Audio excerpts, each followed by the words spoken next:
I first discovered Felicia Browne's work very recently, and it was just extraordinary. It was an extraordinary feeling to discover this person who had been willing to sacrifice her life for a cause.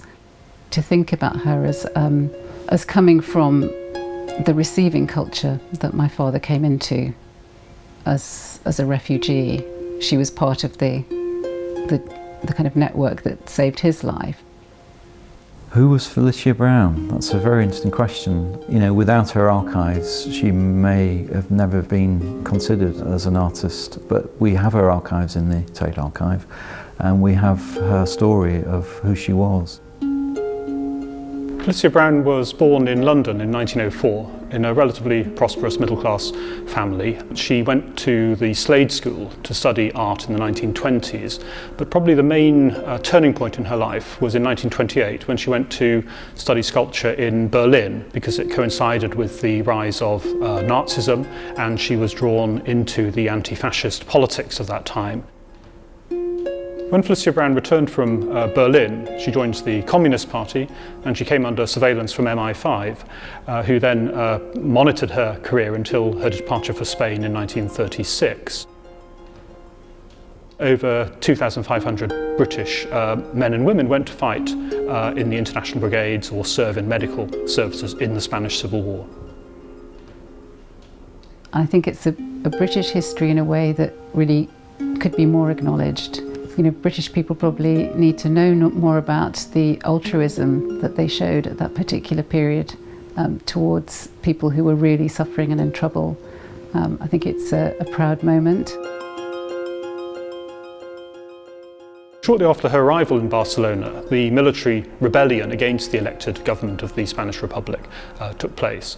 And on the streets of Barcelona there was street fighting between the rebel soldiers and workers' militias, and Felicia Browne witnessed this. So in early August, she was finally able to join the militia. And the last recorded words that we have are her saying to a British journalist on the steps of the barracks, "I'm a member of the London Communist Party and I can fight as well as any man." The next we hear of her is on the 22nd of August, when by this stage her militia group had gone to fight on the Aragon front. They then took part in a raid. One of the Italian volunteers was wounded, and Felicia Browne went to his assistance, and in the process she was shot dead. After her death, her sketches that she had been drawing of the Republican militia were retrieved and were sent back to London, and there they were put on sale as part of an exhibition to raise funds for Spanish medical aid. Felicia Browne was probably the first British person to die in the Spanish Civil War, and certainly the only British woman to play a combatant role. My father was a Republican journalist, and he was part of the move out of Spain when the Second Republic fell in 1939. This is a story that we simply didn't know, such a huge event in his life, and which meant that he was exiled to this country. I've explored this conflict and period of history through my work using some of the objects that are very significant in the history and my family history. I've used a play by my father called Tierra Cautiva, which he wrote in response to basically the continuing dictatorship. I use objects as sort of recipients of memory, really, and the objects that I find which relate to the history I use in lots of different ways. So I might think about using them in an assemblage piece and try and construct a piece which contains layers of meaning and association.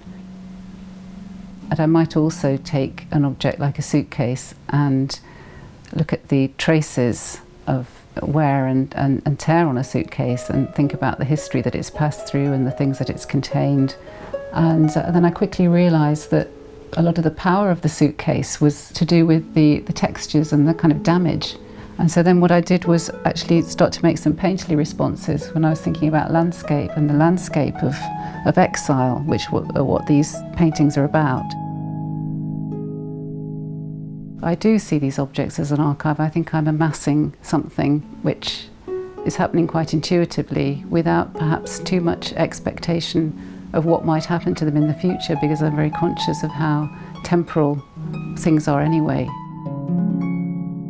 I think this could be termed a sort of emotional exhumation of memory, in the same way that people are working on exhuming the bodies of people who were killed in the Civil War. Some people say that memory was also killed and murdered in the Civil War, so it's a kind of a parallel exploration and enterprise, I suppose. It was mind-blowing, really, to discover Felicia Browne. The fact that her drawings can come back to us means that she didn't just sacrifice her life, she also witnessed something. You know, she, in a sense, is a footnote in history, but a person that can tell us so much more than perhaps what's written in the history books. This was a person who was ahead of her time in terms of becoming, in a sense, an unofficial war artist. So she really wore her politics on her sleeve, and I think that's quite unusual to see within an artist's archive.